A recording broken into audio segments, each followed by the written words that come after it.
얼마 전에 저는 윌 스미스라고 하는 그 유명한 미국의 영화 배우가 주연한 해방이라고 하는 영화를 보았습니다. 포스터 좀 보여주시겠습니까? 이 윌 스미스가 그 1863년 정도 되는 그 시대적 배경에 실제 있었던 한 흑인 노예의 삶을 그려낸 그런 영화였습니다. 이 노예는 남은 가족들을 그 목화 농장에 남겨두고 강제 노역에 끌려가게 되었습니다. 그래서 거기서 철도를 만드는 아주 고된 육체 노동을 하면서 하루하루를 살고 있었습니다.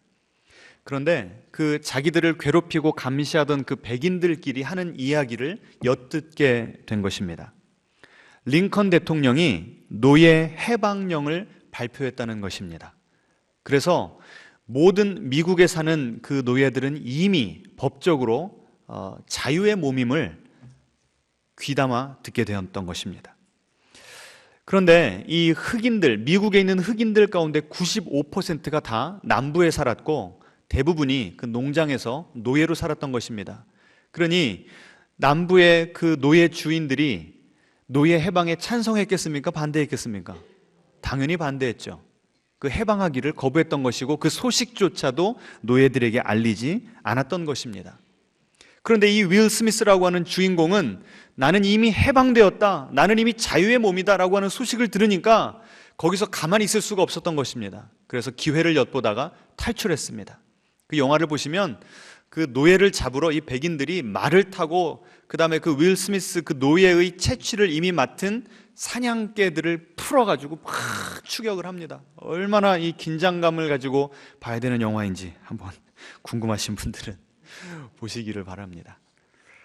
그런데요, 가다가 이 몸에 많은 부상도 입고 또 며칠을 막 가다 보니까 기진맥진한 겁니다. 근데 오직 유일한 소망은 나는 링컨이 이끄는 그 군대에만 가면 나는 자유의 몸이 될 수 있다. 그래서 어떻게 하면 링컨의 그 군대로 갈 수 있는가 누가 팁을 주는데 링컨 군대의 대포 소리를 듣고 찾아가면 된다는 거예요. 남북 전쟁이 지금 한창 진행되고 있었던 상황이었기 때문에 그 대포 소리를 듣고 가면 자유의 몸이 될 수 있다. 완전 온몸이 기진맥진해서 터벅터벅 걸어가고 있는데 갑자기 대포 소리가 들리기를 시작합니다. 그러니까 어디서 힘이 났는지 이 윌 스미스 주인공이 벌떡 일어나서 팍 뛰어가기를 시작해요.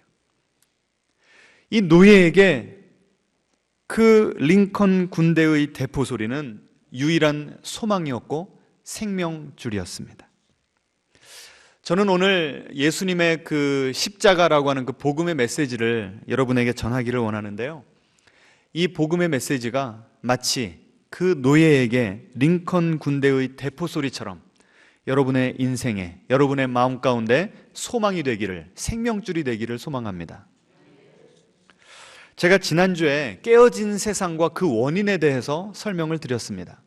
이 세상에 원래 하나님께서 창조하신 모습은 샬롬의 모습인데 네 가지 관계, 어떤 관계라고 그랬죠? 가장 먼저는 하나님과 나와의 관계, 그 다음에는 나와 나의 관계, 나와 이웃과의 관계, 세상과의 관계, 이 네 가지 관계가 완벽한 조화를 이룬 모습을 샬롬이라고 그랬는데 지금 우리가 살고 있는 그 세상은 이 네 가지가 다 깨어진 세상이다.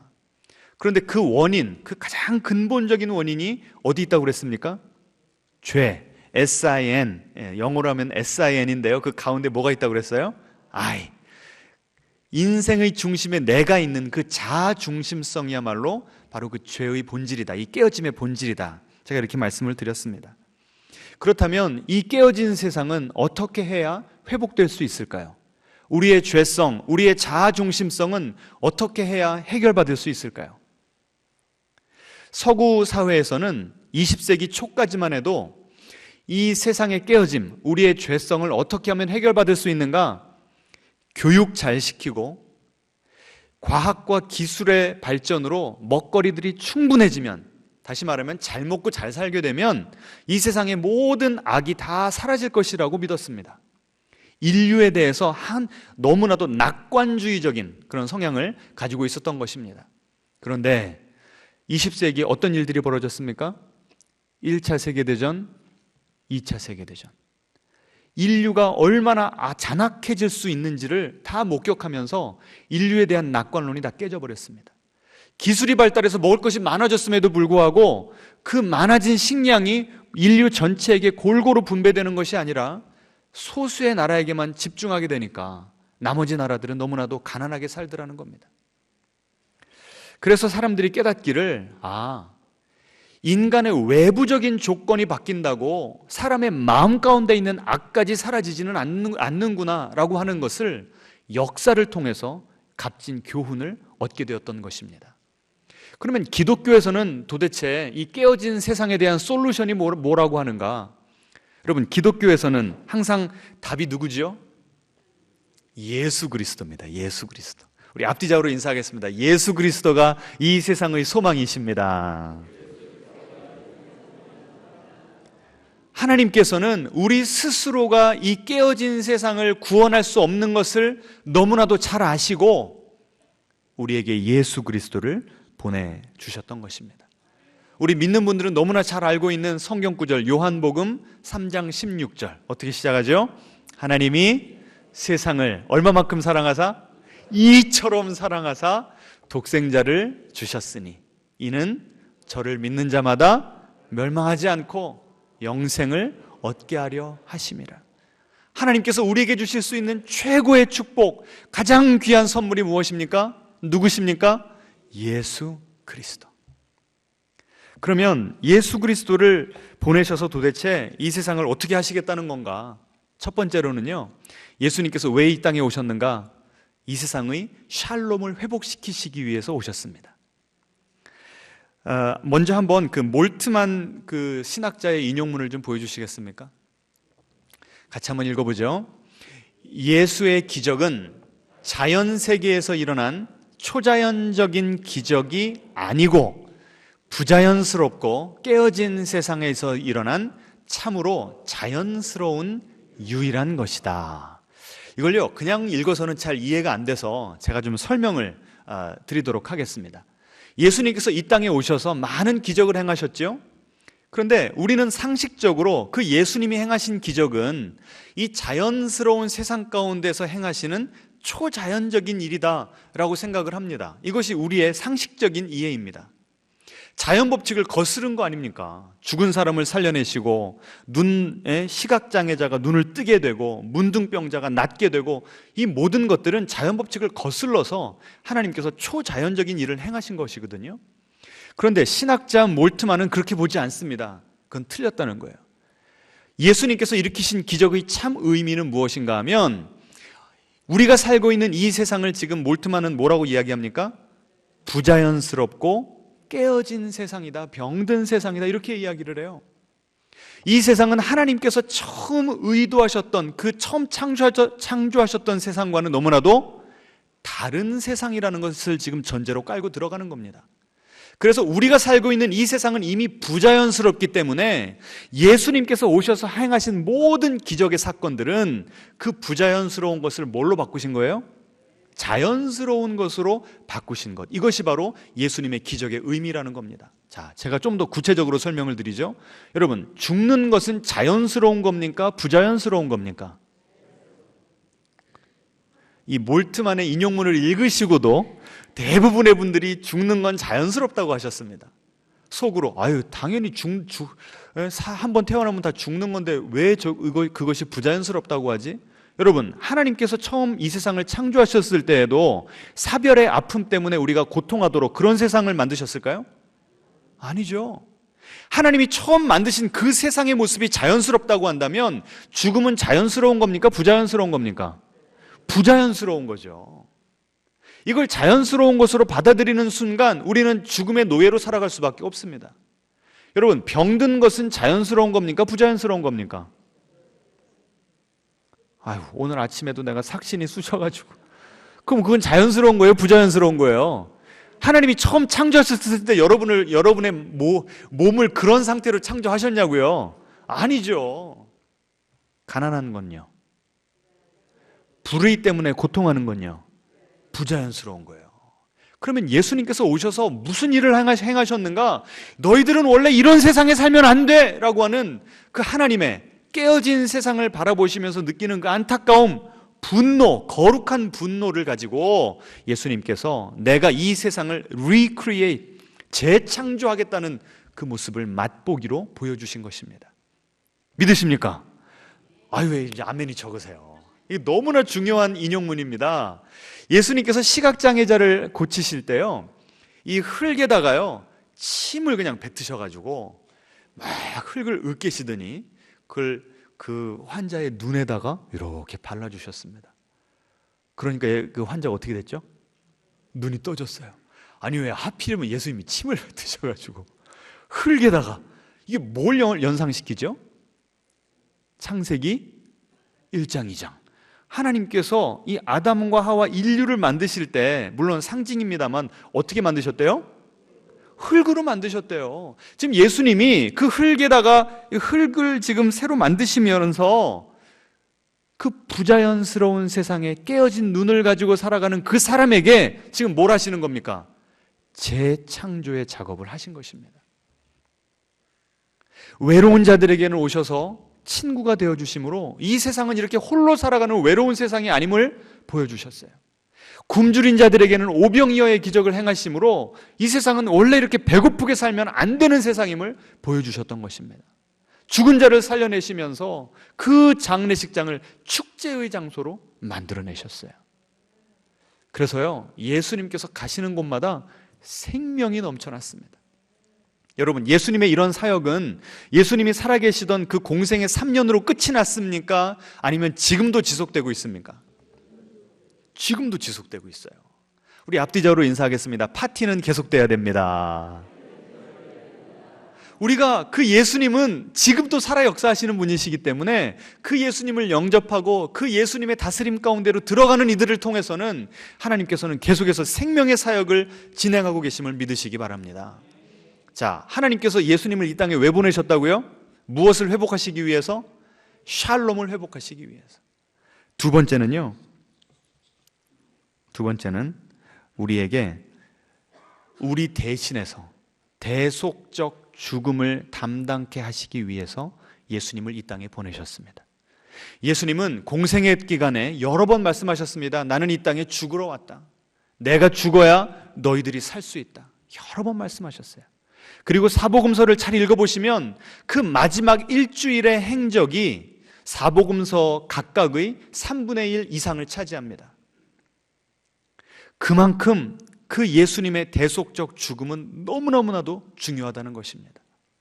한번 존 스토트 목사님의 인용문을 보여주시겠습니까? 같이 한번 읽어보죠. 죄의 본질은 인간이 하나님이 되려고 한 것이라면 구원의 본질은 하나님이 친히 인간이 되신 것이다. 참, 이건 기가 막힌 인용문입니다. 여러분이 좀 외우셨으면 좋겠어요. 여러분, 죄가 뭐라고 말씀드렸죠? 자기 중심성. 그러면 죄라는 것은 무언가 잘못된 것 아닙니까? 무언가 잘못됐는데 내 인생의 주인이 나고 내 인생의 중심이 나래요. 그러면 제대로 된 삶은 누가 그 인생의 중심이 되셔야 되는 겁니까? 예, 하나님이. 그래서 죄의 중심은, 죄의 본질이라는 것은 인간이 하나님이 되려고 한 것이고, 그것을 뒤집고 회복시키시기 위해서 하나님이 하시는 일은 무엇이라고요?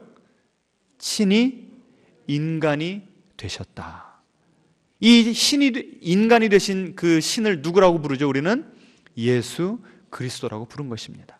자, 그 다음 페이지요. 같이 읽죠.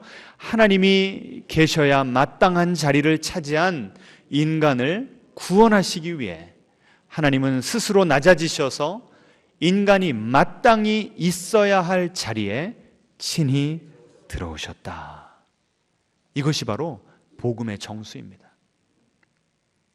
예수님은 단지 인간이 되셨을 뿐만 아니라 어디까지 내려가셨어요? 그냥 인간 정도가 아니라 우리 죄인의 모습을 입고 가장 낮아진 자리, 가장 수치스러운 자리, 가장 저주받은 자리까지 내려가 주신 그 사건이 바로 예수님의 십자가 사건입니다. 여러분은요, 속으로 이런 생각이 드실 거예요. 아니, 하나님은 사랑의 하나님이시라면서 뭘 그렇게 예수님을 죽이시기까지 그렇게 해야만 우리를 구원하실 수가 있다고 하시는가? 그냥 너희의 모든 죄가 사하여졌느니라. 그러면 얼마나 깔끔하고 은혜롭고 좋은가? 여러분 솔직히 그런 고민 해보셨습니까? 안 해보셨습니까? 그런 고민 안 해보셨어요? 해보셨잖아요. 예. 그런데 한번 따져봅시다. 만약에 하나님이 공의의 하나님이 아니시고 공의라고 하는 그 측면은 전혀 없고 사랑만 있으신 분이라고 해봅시다. 그러면 이 세상에 수많은 악인들이 있습니다. 지금 여러분 인생 가운데 여러분의 눈에 피눈물 나게 한 사람들 한번 리스트를 대보십시오 하면은 한참 생각해야 되는 분들 계실까요? 예?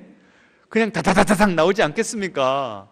그러면 하나님이 공의의 하나님은 절대 아니시고 사랑의 하나님이시기만 한다면 그들을 다 용서해 줘 버리셨어요. 어떠한 대가도 지불하지 않게 하시고. 그럼 여러분 그것이 여러분에게 굿뉴스입니까? 배드뉴스입니까? 배드뉴스죠. 하나님은 반드시 우리가 섬길 만한 온전한 하나님이시라면 반드시 어떤 요소가 있으셔야 돼요? 공의의 요소가 있어야 됩니다. 그 공의의 하나님이 우리에게는 굿뉴스인 것입니다. 하지만 동시에 그 공의의 하나님이 우리에게는 굿뉴스임과 동시에 배드뉴스 정도가 아니라 테러블 뉴스입니다. 아주 너무나 안 좋은 뉴스예요. 왜 그럴까요? 제가 지난주에 그 솔제니친이라고 하는 그 노벨 문학상을 받은 그 러시아의 문학가 인용문을 제가 소개해드렸죠. 선과 악을 가르는 그 선은 어디 있다고 그랬습니까? 예? 우리 인간의 마음 한가운데 있다고 그랬죠. 하나님이 정말 나를 힘들게 한 저 인간을 심판하셨으면 좋겠는데 그 인간을 가리킬 때 나머지 손가락은 누구를 가리키고 있어요? 나를 가리키고 있잖아요. 내 안에도 뭐가 있습니까? 악이 있거든요. 죄가 있거든요. 그러면 그 공의의 하나님은 내 원수만을 심판하실 수 있는 것이 아니라 누구도 심판하셔야 돼요? 공의의 하나님이시라면 나도 심판하셔야 되는 거예요. 내가 피할 길이 있습니까? 없습니까? 없어요. 그래서 그 죽음을 예수님께서 대신 져주신 것입니다. 여러분, 우리가 비싼 외제차를 탔다고 칩시다. 이제 막 뽑았어요. 새로 뽑았어요. 근데 탁 이 빨간불 신호대 앞에서 기다리고 있는데 갑자기 티코가 옆에 바짝 붙더니 쭉 하고 그어버렸어요. 그러면 여러분 가만히 있으시겠습니까? 오늘 당신 럭키데이입니다. 그냥 가세요. 이렇게 하실 거예요? 새 차 새로 뽑았는데 외제차인데 어떻게 뽑은 차인데 너무 막 화가 나지 않겠습니까? 그런데 만약에 그 티코를 모는 그분이 이 BMW 새 차를 보상해 줄 돈이 없다. 그럼 여러분 어떻게 하실 거예요? 오늘같이 이렇게 예배를 잘 드리고 충만하게 은혜를 받고 갔는데 그 일이 벌어졌다. 그럼 어떻게 하실 거예요? 용서해 주셔야죠. 그러면 그 고치는 값은 누가 지불해야 됩니까? 여러분이 지불하셔야죠. 하나님이 모든 이 피조물들이, 이 인간들이 하나님께 지은 죄를 피조물에게 담당해야 되는데 우리에게 담당하면 우리 가운데 살 사람이 있어요, 없어요? 아무도 없습니다. 그래서 그 죄악을 누구에게 담당케 하셨다고요? 예수님에게 담당케 하신 것입니다. 여러분, 이 하나님을 무시한 죄가요 얼마나 큰지 모릅니다.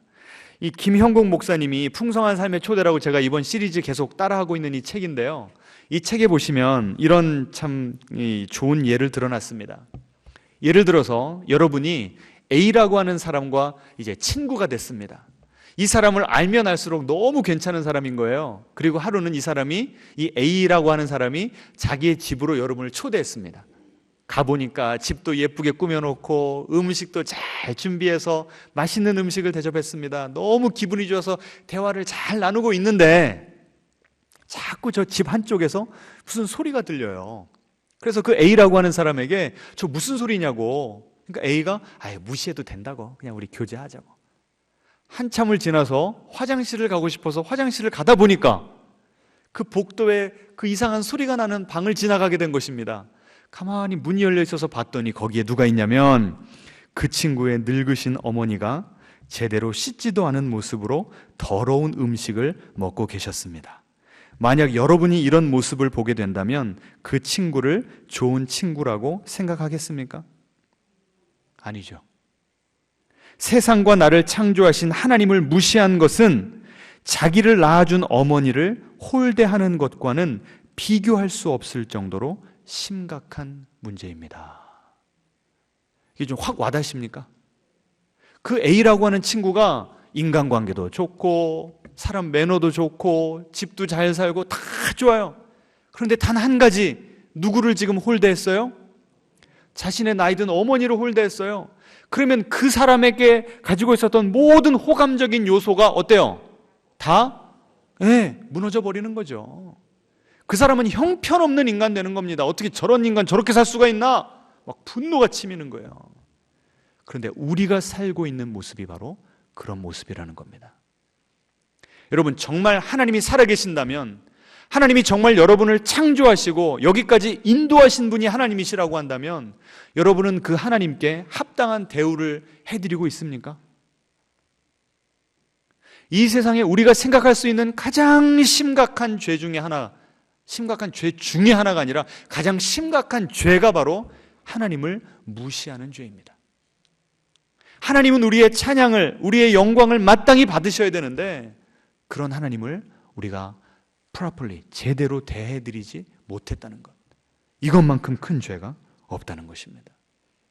그래서 오죽하면 하나님께서 우리에게 이런 죄를 감당할 수 있는 여력이 없어서 하나님은 당신의 아들을 대신 희생시키시기로 하셨던 것입니다. 여러분들 가운데는 이런 속으로 이런 생각이 드실 거예요. 아니, 나는 하나님도 잘 모르는데 내가 모르는 하나님을 내가 무시했다고 내가 죽을 수밖에 없는 죄인이라고? 내가 이걸 어떻게 받아들일 수 있는가? 그런 분들을 위해서 제가 또 다른 그 논쟁을 하나를 좀 생각을 해봤습니다. 여러분, 지금 우리가 살아가는 여러분의 지금 삶 가운데요, 여러분은 생명을 더 충만하게 경험하고 있습니까? 아니면 죽음을 더 진하게 경험하고 있습니까? 한번 속으로 한번 대답을 해보시기를 바랍니다. 생명, 죽음. 이거 여러분, 이 애매모호하고 추상적인 질문입니까? 실제적인 질문입니까? 실제적인 질문 아니에요? 자, 제가 이 질문을 왜 던지냐면요, 하나님은 우리를 이 세상에 창조하실 때 우리의 디폴트 모드, 이 공장에서 처음 나오는 그 제품 그대로의 그 모습 그대로는 뭐냐면, 하나님이 우리를 창조하셨기 때문에 우리가 살아갈 수 있는 힘과 용기와 평안과 생명과 모든 필요한 것이 누구에게로부터 공급받도록 하나님이 우리를 만드셨을까요? 예? 하나님으로부터. 그런데 우리가 하나님, 나는 당신 없이 살 수 있습니다, 나는 당신이 필요하지 않습니다, 하나님께 독립선언을 하게 된 것입니다. 그럼 그 다음부터는 누구 힘으로 살아야 돼요? 내 힘으로 살아야죠. 근데 여러분, 여러분의 힘으로 사시려니까 잘 되시던가요? 안 되죠. 그럼 그때부터 우리가 하는 일이 있는데 무엇인가 하면 하나님 대체물을 찾는다는 거예요. 그래서 우리 기독교적인 용어로는요, 우상 숭배라고 합니다. 우상을 원래 하나님이 있어야 되는 그 자리에다 갖다 놓는 거예요. 내가 내 스스로 신이 되고 싶어서 하나님을 몰아냈지만 내가 내 스스로를 보니까 내가 스스로 신이 될 만한 깜냥이 안 되는 거죠. 그래서 그 자리에다가 대신 다른 것들을 갖다 놓는 거예요. 여러분이 여러분의 마음을 좀 지금 돌아보시기 바랍니다. 여러분의 인생을 돌아보시기 바랍니다. 여러분은 하나님 이외에 무엇을 지금까지 의지하고 사셨습니까? 나는 이거 없으면 죽어, 나는 이것이 내가 아침에 일어나는 이유와 인생의 목적이야 라고 삼았던 그것이 무엇입니까? 어떤 분들은 그것이 물질일 수 있고요, 어떤 분들은 그것이 자식이 잘 되는 것일 수 있고요. 너무나 많은 우상들이 있습니다. 셀 수 없을 정도로 많습니다. 우리 각자도요, 한 가지 우상만을 섬기는 것이 아닙니다. 여러 가지 우상을 섬깁니다. 그런데 이 우상을 섬기는 그 삶의 결과가 어땠는가를 여러분이 보시라는 거예요. 하나님이 어떤 분이신지 아직 안 믿어지신다고 한다면 그 하나님 대신에 섬기고 있는 그 우상이 내 인생에 해준 일이 무엇인가를 한번 따져보라는 겁니다. 제가 또 다른 인용문을 소개해 드릴 텐데요, 데이빗 월레스라고 하는 그 미국의 유명한 소설가가 쓴 글입니다. 한번 보여주시겠습니까? 이 우상에 대해서 기가 막힌 통찰력을 제공합니다. 같이 읽어보겠습니다. 모든 사람은 숭배한다. 무엇을 숭배할 것인지가 선택으로 남을 뿐이다. 크리스찬도 아닌데요, 이미 이런 영적인 진리를 통달해버린 것입니다. 하나님이 우리를 창조할 때 하나님만 예배하려고 창조를 했는데 하나님을 몰아내고 나니까 이제는 우리에게 어떤 옵션, 어떤 자유가 주어졌냐면 다른 신들을 선택할 수 있는 자유만 주어졌다는 거예요. 계속 읽습니다. 모종의 신을 숭배의 대상으로 선택하는 확연한 이유는 다른 숭배 대상은 당신을 산채로 삼켜버리기 때문이다. 이 모종의 신을 예수님이나 하나님으로 바꿔봅시다. 우리 기독교의 신을 숭배하지 않고 다른 우상을 섬기면 그 다른 우상이 우리를 어떻게 할 수 있대요? 산채로 삼켜버린대요. 삼켜버리다. 이게 바로 죽음의 언어거든요. 우리가 우상, 하나님 아닌 다른 것들을 의지하고 살아가면 그 인생은 생명으로 충만한 인생이 아니라 뭘로 충만한 인생?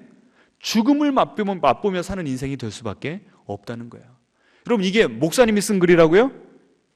아니에요. 무신론자, 미국의 유명한 소설가가 쓴 글이에요. 그 다음에요, 구체적으로 예들이 나옵니다. 같이 읽죠. 돈과 재물을 숭배하면 아무리 가져도 만족을 얻지 못한다. 삶의 진정한 의미를 거기서 얻으려 하면 충분히 소유했다는 기분이 들지 않는다. 그게 실상이다. 책을 어마어마하게 많이 판 베스트셀러 작가여서 이런 이 부를 누려본 사람이 한 말이기 때문에 우리는 그냥 흐트러 들을 수가 없는 것입니다. 계속해서요. 몸과 미모와 성적인 매력을 숭배해보라. 늘 자신이 어떻게 보여요? 못생겨 보이고, 게다가 나이 들어 노화가 표시나기 시작하면 실제로 땅에 묻히기도 전에 어떻게 한다고요? 1000만 번을 미리 죽는데요. 언제 죽을까요? 뭘 볼 때? 거울 볼 때. 주름 하나만 더 늘어나도 죽고 싶은 거예요. 그 다음에요, 권력을 숭배하면 결국 자신이 한없이 나약하게 느껴지고 두려워진다.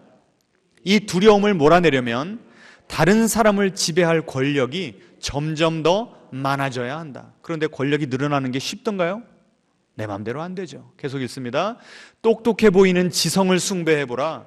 결국 자신이 늘 발각되기 직전의 미련한 사기꾼처럼 느껴진다. 그러니까 내가 아는 것이 많아서 다른 사람들에게 인정받는 사람들은요, 내가 모르는 부분이 발각되어 가지고 다른 사람들이 너 그렇게 잘난 척하더니 그것도 몰랐어? 그런 소리를 들을까 봐 늘 불안에 떨면서 살아간다는 거예요.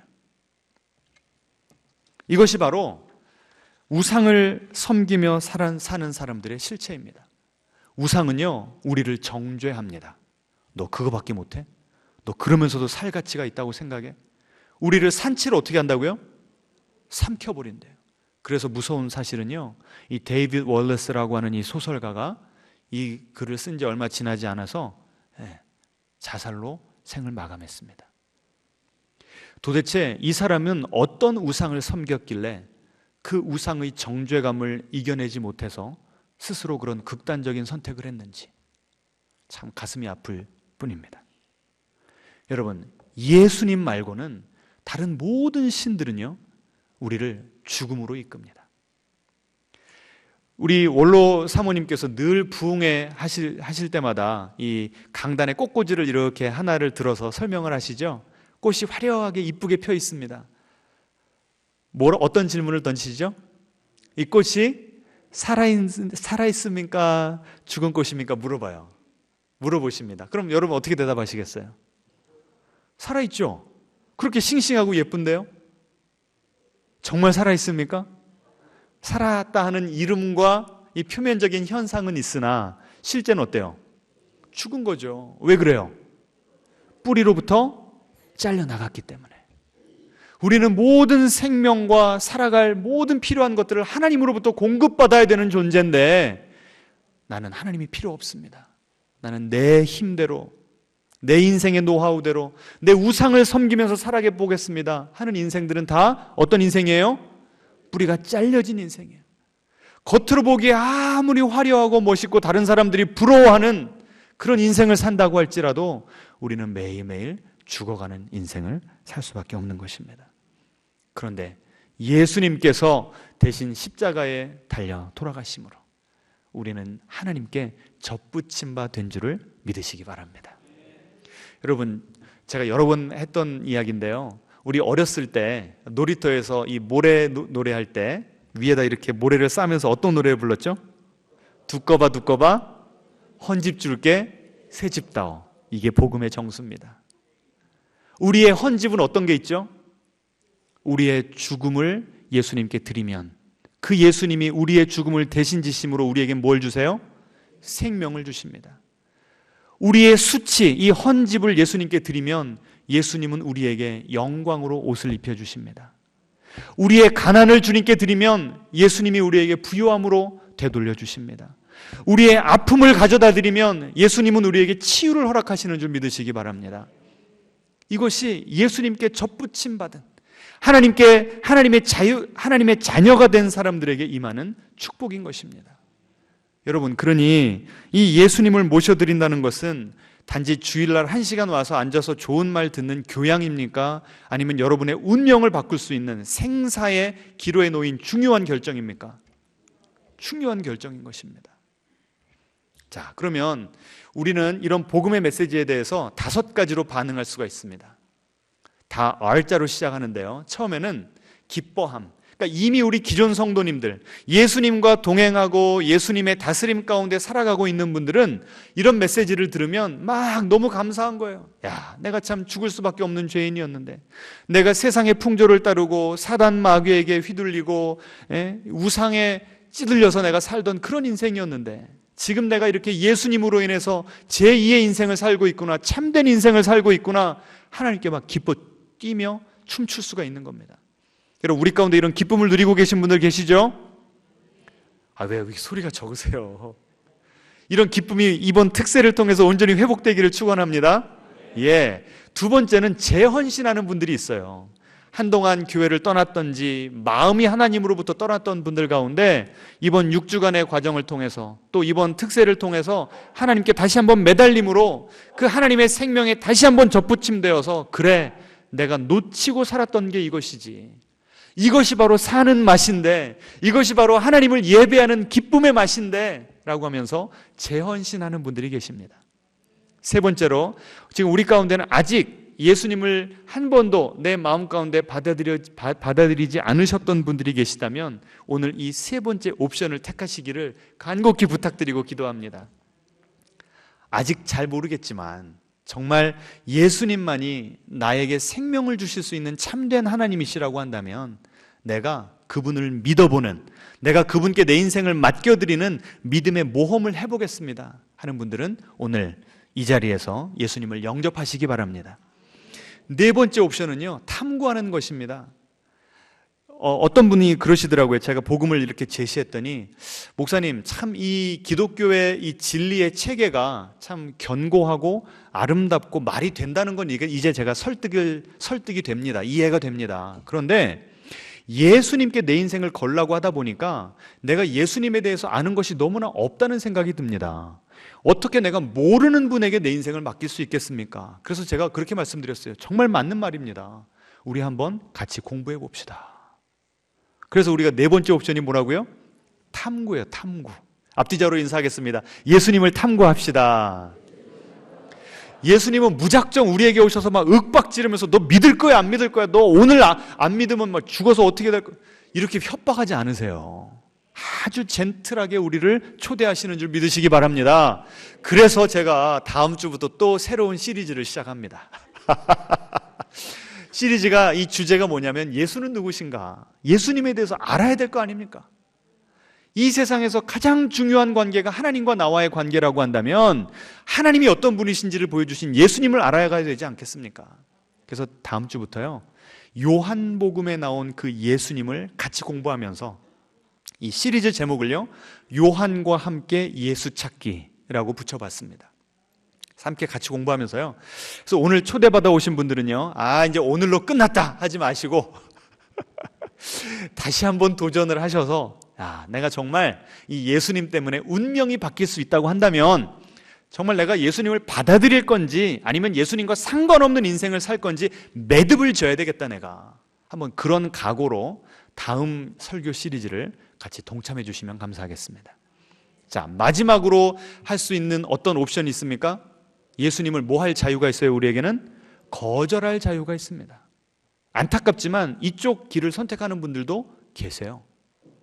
그러면 우리 이 기존 성도들은 이 거절을 택한 자들에게 어떻게 대해야 될까요? 내가 당신에게 쏟은 시간과 물질과 정성이 얼만데 당신이 나한테 그럴 수 있어? 이러면 됩니까? 안 됩니까?